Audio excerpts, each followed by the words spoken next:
Welcome to another video, and today I'm gonna talk about some unnecessary things we all do. There are some things in Valorant we just cannot resist doing, so maybe you will recognize yourself in one of these things. Exactly 1 year ago we made part 1, but since then Valorant players created a lot of new habits. But before we start, I want to thank everyone because we finally reached more subscribers than Carmano. But now the big question, can we get more than no cat, no life too? Maybe, my friends, and now let's start the video. Let's start with an unnecessary habit most of us do. When you play on Fracture, if it didn't get dodged of course, and take the zipline, most of us throw their pistol in the round generator thingy. And you need to practice this a little bit. Missed the lowlander, you missed over there. But with enough practice, you can make that shot every time, my friends. Now let's talk about deathmatch. When the game is over, you have a few more seconds to kill a few more enemies. And I mean, we all use those seconds to try to get that last kill of the game. And when you get that kill, it doesn't matter if you got the most kills of the game, then you just won the deathmatch. No!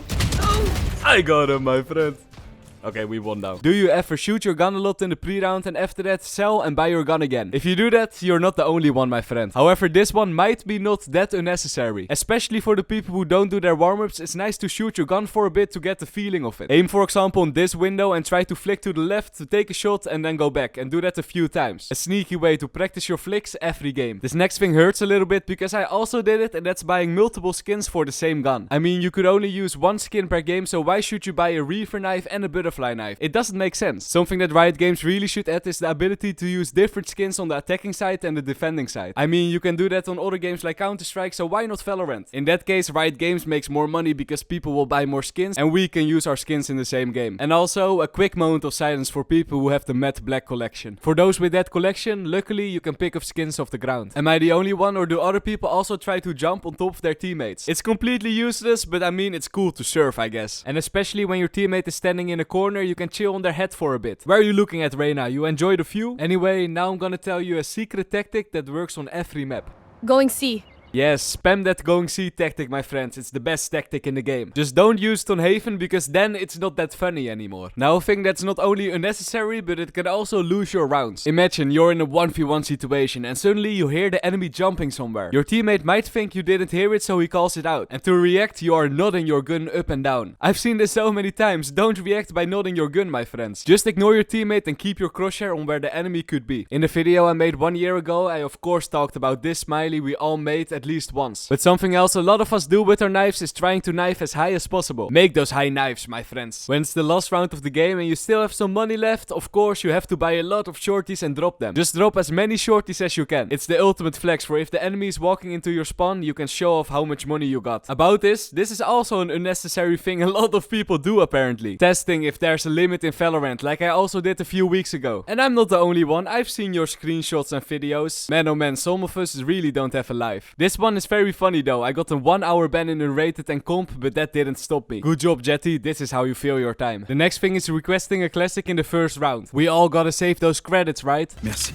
Thank you, thank you. This next thing is an habit most of us have. When you want to run away to rotate, for example, of course you're gonna take your knife in your hand. But an unnecessary thing I see a lot of people doing is taking your knife in your hand even though you use your jet ultimate. For the people who didn't know, you run at the same speed with your jet ultimate in your hand as with your knife in your hand. So stop pulling out your knife if you use your ulti with jet. Now something I saw a viewer doing when I did a VOD review. And he was not the only one. In lower elo I see this also a lot, and that's making a strange movement with your crosshair now and then. When you go around the corner, mouse go brrr. When you plant the bomb, then you have to move a little bit. And of course you have to move your mouse after you make a kill. It's very unnecessary, my friends. Don't do that. Sadly, often when we play Valorant, there's a high chance that someone is raging in your team. When this happens, it's always nice to try to calm them down. But most of the time when your teammates are tilted, there's no way you can calm them down. So after 1 or 2 attempts, stop trying. They're only gonna get into your own head and then you will perform worse. So I would recommend, if they're really annoying, just mute them. They're not gonna give info anyway. This next thing is for all the sofa players. I'm sure that you at least did this once.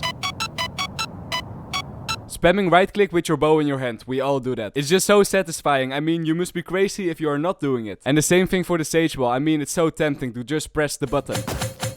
Nice, my friends. Another thing we spam a lot are these ultimate orbs. Not these ones in the middle of the map, but I mean the ones you get for free when your teammate is AFK. I've never seen someone taking an orb like this in one go. They always go like...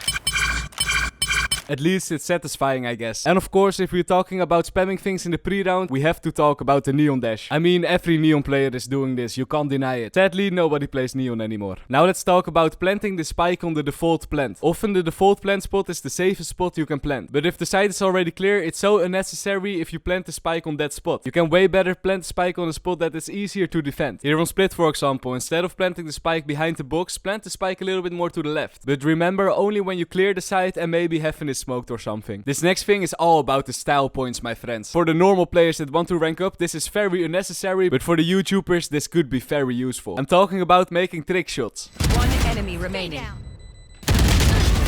What a beautiful 360. I mean, at least it's very satisfying when you hit the shot. Perfect to make those beautiful Valorant montages. About unnecessary things that some YouTubers do, flying very high in the sky just to make a single clip. Yeah, I was literally holding spacebar for more than 30 minutes to get this clip. A thing that could be useful but mostly is unnecessary is copying the DPI, sensitivity and crosshair from pro players. If you're not sure what you like, it's nice to copy some pro players and see if you like that crosshair or DPI, but in the end it's all personal preference. So if you are copying people, do it to try it out, but in the end tweak it to make it all yours. Now let's talk about something that's so annoying, but I also do it myself. When you make some shots and you're gonna reload, after you reload, switch to another gun and then back to your main gun. But if you do this, you're not animation cancelling or something, it's most of the times even a little bit slower. And when you mess it up, your gun is not reloaded. Oh no. Yeah, stop doing this, my friends, it's not very smart. Now the parkour, my friends. In the pre-round we all like to do some little parkour. Over here with Neon, for example, the ground is lava. Or try to get onto high spots with Jet. I mean, you have to do something in the pre-round, right? It's so long and it gets boring. Now let's talk about graffiti. Do you also try to spray your graffiti on strange surfaces? Sometimes you get some very funny results. Over here on this plant pot, for example. And I know, the pre-round is very boring sometimes. So one more unnecessary thing we do in pre-rounds is making contact with our teammates. You know what I mean? Just looking at each other, then wiggling a little bit. Maybe try to do the same parkour at the same time. In the end, it might be useful for the team morale, I guess. In the first episode, I talked about breaking things. Breaking things is also an unnecessary habit we have. But I love breaking things, and since the first episode, there are a lot of new things we found you can break in Valorant. The cams on Fracture, for example. Or these very hidden pots on Bind. Break them for good luck, my friends. Anyone else also try to make music with their guns?